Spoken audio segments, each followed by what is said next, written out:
work her up onto the bridle here and get her to travel to the corner from Touch of Silver. Back at the rear of the field as Corporate Larrikin leads the way. At the 550, he's come back to them though. Corporate Larrikin only a half a length now on Whispering Brook. Goes up now to challenge him around the turn camp. Right behind them, Royal Star about to let go. She's had a great run.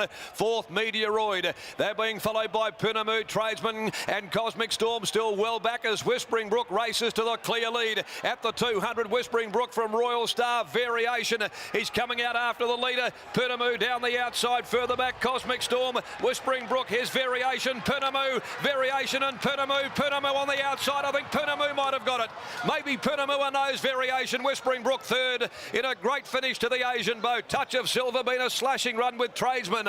And then Cosmic Storm, Royal Star just behind those. They were followed by Meteoroid. Whispering Brook pulled up just in front of it. A long way back, Corporate Larrikin. And last to arrive, Infatuated. Punamu, number 4, ridden by Patrick Carberry. First up, the grey from Muchet has cut the heavily back Variation down at $26.60 and $5 to win the Asian Bow Stakes. First up, number 4, Punamu beats Variation. Whispering Brook, third home. Pulled up quickly in the run on though.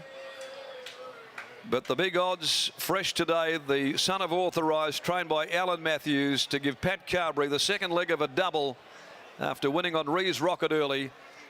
They headed for home. Whispering Brook the first to claim the pacemaker, Corporate Larrikin, and then letting down Variation, but the grey was stalking it. Came to Variation's outside and has picked him up to go home and take out the first of the feature Group 3s. Number 4, Punamu for the Tomo Syndicate. Mrs. P, Mrs. R and Mrs. A.J. Thompson, G. Hilton, trained by Alan Matthews. Ridden to victory by Patrick Carberry, $26.60 and 5 even. 5 Variation second to War Chant Gelding from Fleeting Angel. For Jeff Wilson, Mick Walsh, Neil Gill, Peter Ensel and Arthur Barrett. Brad Parnham, the rider for trainer Stephen Miller. And Whispering Brook held third by Hinchinbrook from Artful Whisper. For Alan, Beergett, McAllister, Kay Wardle, C. McAllister, R. Lear, Jason Brown, the rider for Simon Miller. So at the very good odds, he gets home Punamu, $26.65, $160, $180 the place getters there. Royal Star beaten off in the final stages. Cosmic Storm got well out of its ground. Big run there behind them. Touch of Silver up in class and really attacked the line very well late and has just picked up 4th placing. As they prepare to come back, let's go to Gareth Hall, who joins us down there after the victory. And it was a grey day in the Asian Bow, Gareth. No doubt about that, Macca. And it was a wonderful training performance by Alan Matthews. First up against this quality of field, Alan, he produced a big run down the outside. Yeah, look, it was a good effort. We've, you know, he raced fairly well last summer. Went to winter knowing that he had to have a few starts. Weight for age never suited him. Put all our eggs in one basket, like, you know, today's the day to either show up and get into the railway or you take a different track. He's always shown that he's a good horse and deserved to win a nice race. Were you confident today?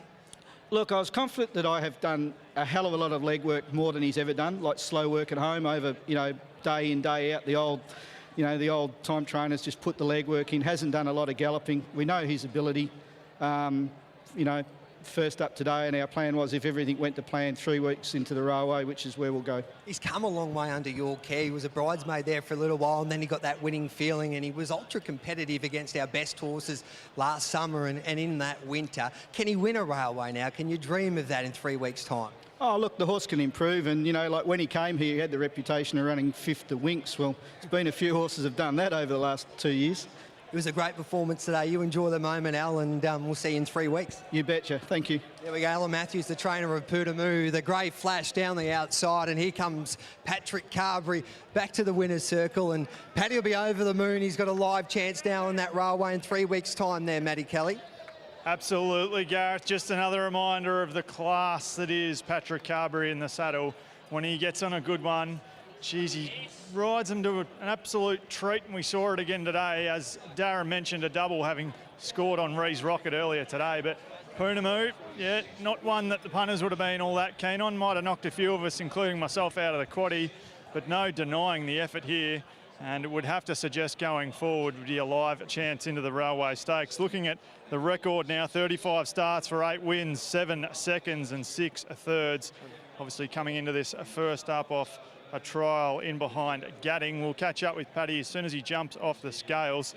I imagine he's pretty happy with that result. Of course, Poonamoo too good for variation, and Whispering Brook on the line. And of course, Paddy's got a pretty good association going back a fair way with this horse. As you mentioned, Gareth, an outstanding campaign through the summer and the winter as well. Patrick, I have to ask first off, Paddy, did you expect that today? We know he's got the ability, and Alan's had him ticking over nicely. I'm not sure if he told you, but he's done a lot of work with him at home, and he had that trial at Lark Hill. They ran super quick time, and we were sort of thinking, even though he was going down there for a good pipe opener, we were sort of thinking that maybe he'd more go looking for ground more this time. Like his last run was at the Strickland, so we sort of thought, and the owners always said that he's more of a stayer than a sprinter, but we've sort of been able to curb the owner that way. But, you know, Alan never gives me instructions, and he knows that I know his horses, and, you know, we know each other and all that, and he said, don't get sucked into riding him too close. And he's the first one out of the gates, and I could have been a horse closer, but, you know, we know the horse, and there's no point riding him out of his comfort zone. And that, you know, when the horse gets into a nice rhythm, you know, and he tracks into the race, you can see what he can do. He can let down good, and full credit to Alan and Les and the staff. You know, they do a wonderful job at home, and, you know, they've got to take a lot of the credit. How much was the blood running through the veins when he started to let down? Yeah, I know what he's got under me. He's, you know, when he first came over, he was a bit of a non-winner and all that, but well, that's his 8th win for us. So he come over a maiden. So you know, he beat what's there today, and I mean, he's earned a crack in the Railway now. So 3 weeks into the Railway, and see what happens after that. But you know, I've won this race a few times, and we were talking to Bert Harrison before the race, and it's good to have a chat with him. Obviously a legend in his own right, and yeah, it's a good thrill to win a good race. Group 3 Asian Bow aboard Poonamoo. Well done. Congratulations. Thanks, cheers. Super ride, super performance there from Patrick Carberry, as he touched on the Asian Bow Stakes. He was a winner back in 2012 aboard West River Kevidon, and also saluted in 2008 on Gilded Venom. That was an outstanding return from the winner.